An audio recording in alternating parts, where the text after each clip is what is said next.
దేశ రాజధాని ఢిల్లీలో అసెంబ్లీ ఎన్నికల పోలింగ్ ప్రారంభమైంది. సాయంత్రం 6 గంటల వరకు పోలింగ్ జరగనుంది. అధికార ఆమ్ ఆద్మీని ఇంటికి పంపించేందుకు బీజేపీ అన్ని అస్త్రాలను సంధించింది. ప్రధాని మోదీ, హోంమంత్రి అమిత్ షా మొదలు ఏపీ సీఎం చంద్రబాబు వరకు అందరినీ రంగంలోకి దించింది. కేంద్ర బడ్జెట్లో ప్రకటించిన వరాలు ఆ పార్టీ అవకాశాలను మెరుగుపరిచిందన్న అభిప్రాయాలు వస్తున్నాయి. ప్రధానంగా ఆదాయ పన్ను మినహాయింపును 12 లక్షలకు పెంచడంతో మధ్యతరగతి ప్రజలు తమకు అనుకూలంగా ఓటేసే అవకాశముందని బీజేపీ భావిస్తోంది.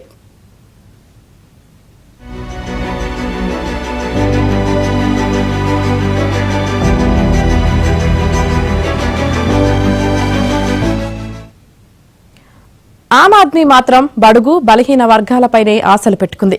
గత 10 ఏళ్లలో ఆ వర్గాల సంక్షేమానికి కట్టుబడి ఉన్నామని, మరోసారి తమకే అధికారం అప్పగిస్తారని కేజ్రీవాల్ బలంగా విశ్వసిస్తున్నారు. గత 2 అసెంబ్లీ ఎన్నికల్లో ఒక్క సీటును కూడా దక్కించుకొని కాంగ్రెస్ ఈసారి 1 లేదా 2 సీట్లను గెలిచే అవకాశముందని అంచనా. అయితే ఈ పార్టీకి ఓటు శాతం పెరిగే అవకాశముంది. ఒకవేళ కాంగ్రెస్ ఓటు శాతం పెరిగితే అది ఆమ్ ఆద్మీకి తీరని నష్టం చేసి బీజేపీకి లాభం చేకూర్చే అవకాశముంది.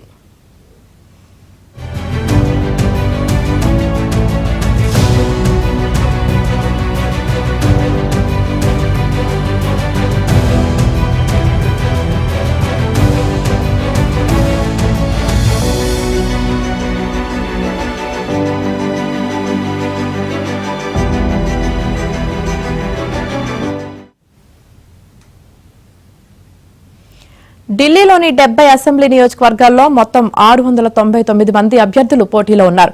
13,033 పోలింగ్ కేంద్రాలను ఏర్పాటు చేశారు. హోం ఓటింగ్ సౌకర్యంతో 7,553 మంది తమ ఓటు హక్కును వినియోగించుకునే అవకాశం కల్పించారు. ఈ నెల 8న ఫలితాలు రానున్నాయి. ఇక పోలింగ్ కి సంబంధించి పూర్తి సమాచారం మా ఢిల్లీ బ్యూరో చీఫ్ కృష్ణ అందిస్తారు. కృష్ణ,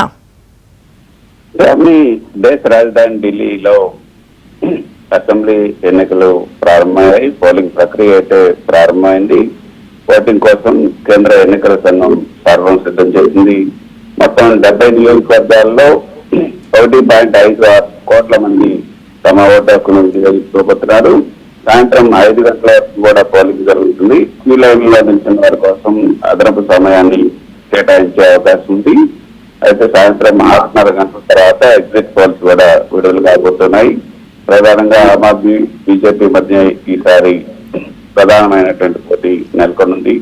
కాంగ్రెస్ కూడా ఈసారి తన ఓటు శాతాన్ని పెంచుకునే అవకాశం ఉంది. కానీ సీట్లు మాత్రం ఏమాత్రం వస్తాయన్నది కొంత సందిగ్ధంగానే ఉంది. ఆ పార్టీకి ఎవరు కూడా పెద్ద నాయకులు లేకపోవడం ఆ పార్టీలో పెద్ద లోటుగా మనకి అర్థమవుతుంది. ఇక ఆమ్ ఆద్మీ బీజేపీ మధ్య ఈ పార్టీ ప్రధానమైనటువంటి పోటీ నెలకొనుంది. మొత్తం 70 స్థానాల్లో 52 స్థానాలు జనరల్ స్థానాలు ఉన్నాయి. 12 ఎస్సీ రిజర్వ్ స్థానాలు కూడా ఉన్నాయి. ఈ 70 స్థానాల్లో 699 మంది అభ్యర్థులు వివిధ పార్టీల నుంచి రంగంలో ఉన్నారు. ఇండిపెండెంట్ అభ్యర్థులు కూడా రంగంలో ఉన్నారు. మొత్తం 1.56 కోట్ల ఓటర్లలో 83.49 లక్షల మంది పురుషులు ఉన్నారు. అదేవిధంగా 74.74 లక్షల మంది మహిళలు కూడా ఉన్నారు. ఇక 220 కంపెనీల పారామిలిటరీ బలగాలను కూడా భద్రత కోసం మోహరింపు చేశారు. 19,000 మంది హోంగార్డులు, అదేవిధంగా 35,000 మంది ఢిల్లీ పోలీసులు కూడా ఎన్నికల విధుల్లో ఉన్నారు. మొత్తం 13,766 పోలింగ్ కేంద్రాలను ఏర్పాటు చేశారు. మొత్తం ఈ 70 నియోజకవర్గాల్లో దివ్యాంగుల కోసం 733 పోలింగ్ కేంద్రాలు ప్రత్యేకంగా కేటాయించారు.